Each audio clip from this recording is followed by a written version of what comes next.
Welcome to Her Fund Talks, the podcast where we will do a deep dive into the world of gender-conscious investing and women-led innovation. I'm your host, Milena Stojceva.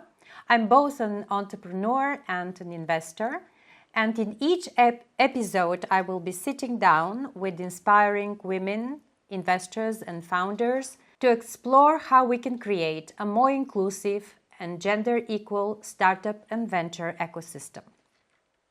Today I have the pleasure to have a conversation with Virginie Robin, who is the founder and CEO of Euronovia, partner for communication and dissemination activities in the Her Fund project. Virginie started her career at CNRS, the largest research organization in Europe, supporting research projects, and then as International Policy Officer at the French Ministry for Higher Education and Research. Euronovia, on the other hand, was founded 10 years ago with the aim to support ambitious research and innovation projects at EU scale. So Virgin has been participating in many activities related to startup and scale-up creation, as well as supported establishing partnerships with major accelerators such as Wilco and Villa, and is also a mentor at the EIC Women Leadership Program. Virginie, could we start the conversation with the question that I have for you? Where do you see the main primary challenges women-led startups face in securing funding nowadays compared to male-led startups and companies? Well, thank you, Milena. Sorry, I'm glad to talk today in this podcast for the Her Fund project. I have to say that for me, the major pain point, let's say, is the ambition. I think women who are leading startups today lack the ambition. So, of course, there is a gender bias, and it's very difficult for women to access funding. And we've seen the numbers, which are quite alarming concerning fundraising for women-led startups. But I have to say that women have to go out there and get the funding, and they need to be more self-confident. They need networks, they need mentors, and I'm a mentor myself. So they really need to go out there. I have to say that on the personal side, I mean, I'm a CEO myself, but I have a background in history. I did not study business. I come from the public sector. So at what point I just had to jump in and start my own company. I can't say it was easy. It was difficult, but I made it. And so I hope I can be an inspiration for women out there. So cool. I love the spirit, because this is what I've experienced as well, being myself also a founder and working for quite some time in the entrepreneurial ecosystem.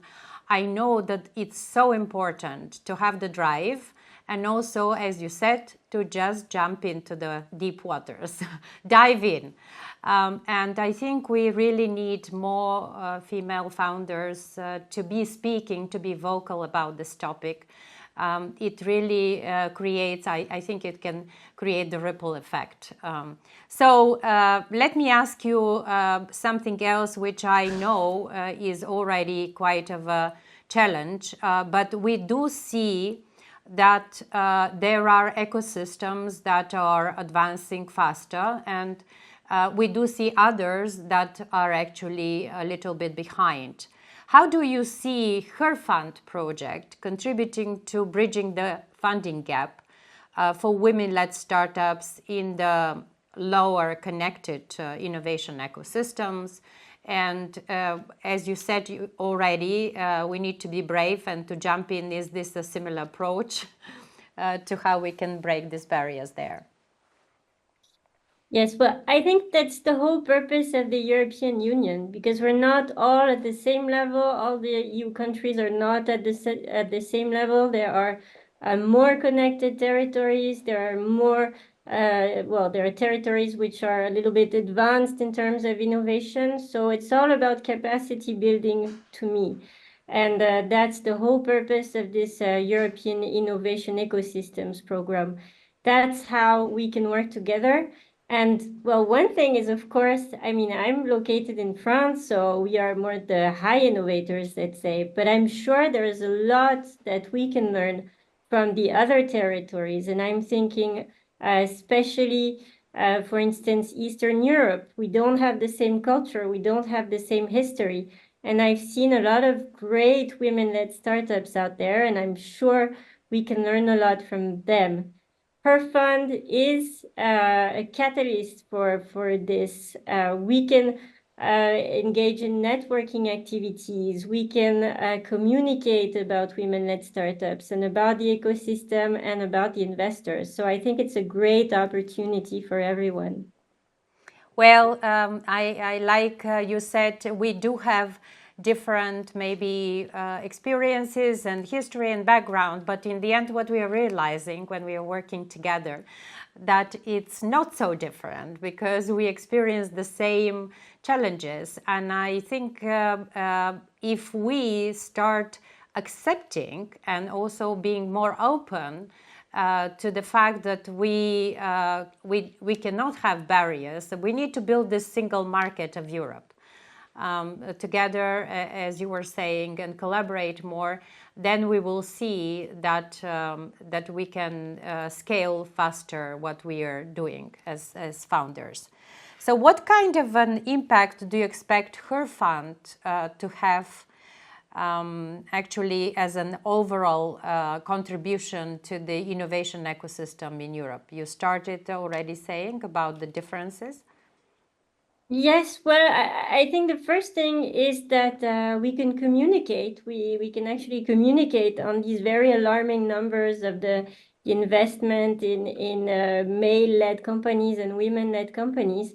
Because whenever I talk about these numbers, 2% of the funds going to women-only led companies, that's, I mean, it's crazy. And even when I talk about it in my inner circle, people don't believe me. So that's the first thing about communicating about this.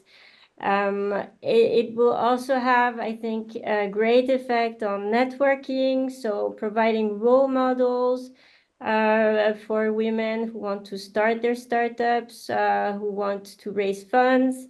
I hope it will decrease the gender bias also, showing that women can lead startups and especially deep tech startups. And there's a huge gender bias there. And I mean, I've been fighting against this gender bias. I'm a woman. I'm a little bit over 40. And I'm a consultant. That's already quite strange. And then I'm a CEO. I think there's a lot of stereotypes that we have to fight against. So I hope her fund will contribute to that, and of course will engage in more collaborations between the lower and the, let's say, the highest innovators in Europe. Well, I can truly empathize with what you're saying. I've been in the shoes, the same shoes, but somehow I am very optimistic that we have a good way forward, and especially I feel better now that I see more people, and not just women, but we were saying representatives of different stakeholder groups that are embracing this vision and acknowledging this. And it all starts with the conversation, actually, and first understanding that there is a challenge.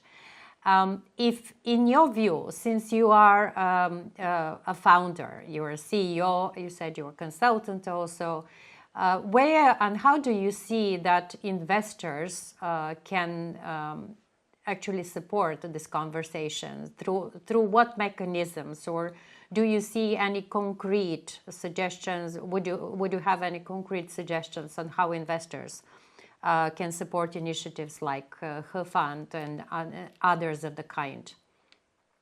Yeah, well, we will launch a platform in the next few months to connect startups with investors. So I invite all the investors out there, and we're not only talking about women investors, we're talking about male and women investors who can log in the platform, meet startups, and find out that they're not doing anything different than male startups. And there's also a gender bias there, because when we talk about women-led startups, it's most often about women health. So it's not only about women health. It's not only about women talking to women. There are a lot of women out there, a lot of scientists, a lot of engineers, a lot of women who want to start their own business, but who need the funds to bridge the gap, to bridge this funding gap and go forward.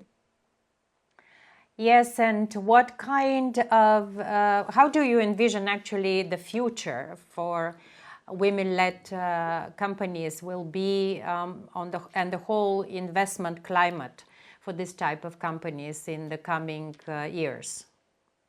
What do you think is the trend, and where do we see opportunities? Are there opportunities, or is it going to continue to be as challenging? What's your take on that? It will take some time, so that's just being realistic. Yeah. But lucky to be in Europe, and the European Commission is pushing forward.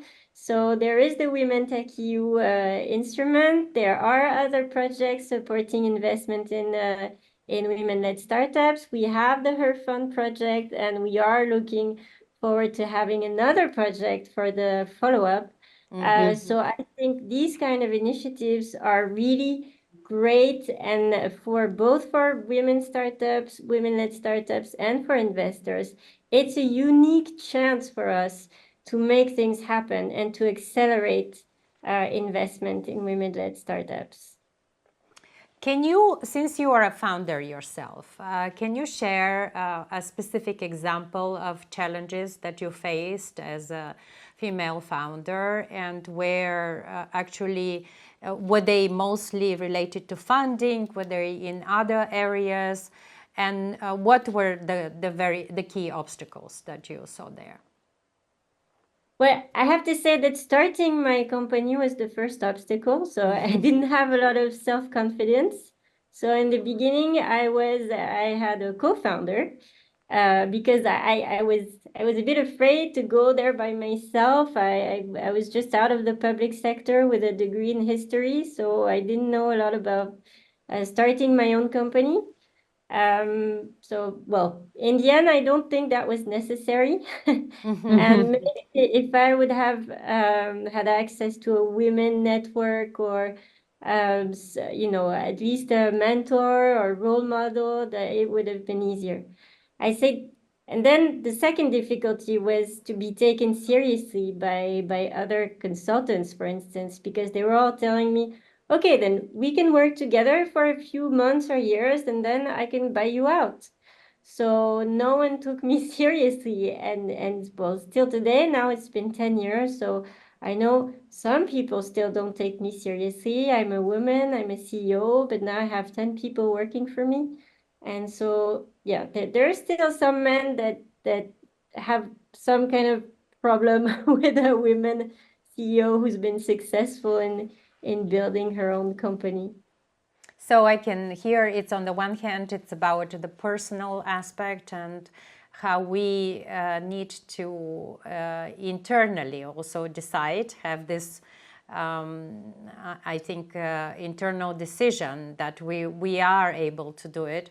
But it's also about external factors, and they are both on individual level, but I also feel, and sometimes I think it's also on the organizational level, because as you were saying, maybe individuals were thinking you are a consultant, not to be trusted. I think it's also about organizations that are looking at the small players. So this is not unique to women founders, and I think that maybe this is why networks like ours, like the Her Fund network, are so critical in creating a nurturing environment, right, for founders to feel better and to advance. So what do you think the role of such networks and having access to such networks is having on female founders? And how is your mentoring experience, for example, helping in this direction, innovation and startups at EU level? Maybe I put two questions in one. Maybe I'll answer the second one first. Yes. Mentoring for me is really important. And I've had a professional coach for the past, I think, at least 8 years. And he's always been there to discuss, and he's always there whenever I have a problem. And that's very important because you're alone when you're a CEO. I don't have any partner in my company anymore. So it's really important to have someone to talk to. And it doesn't have to be someone who's experienced in business, who's experienced it has to be someone that you can talk to really freely.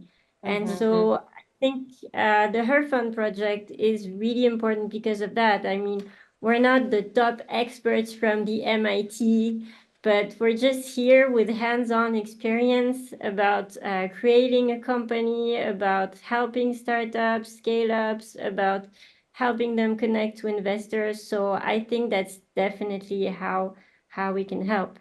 And I've had experience in the EIC Women Leadership Program, and I've mentored a startup where I saw that it was a woman. She's a CSO. She's a co-founder, but she's still a little bit behind. So I'm here to push her forward and to give her the little self-confidence that she needs to say that, yeah, she's a co-founder. I mean, the company would not be there if she wasn't. So it's a lot To of empower her a little bit more with this presence. Yes.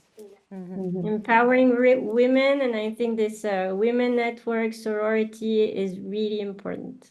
Yes.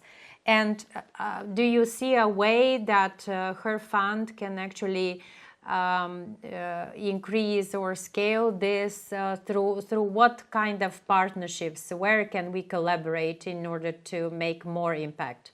How do you see this? Well, there's a lot of EU projects right now, so I think that would be the first step, clustering with other projects. And we've just had a webinar with Women Tech EU last Monday to, let's say, unite our forces, speak together.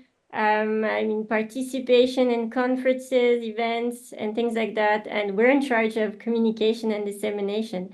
I think that's a huge aspect because we have to reach out to all the women out there who don't feel enough confidence. And like you said, Milena, and empower them to go forward and go for it, get the funds because they deserve it.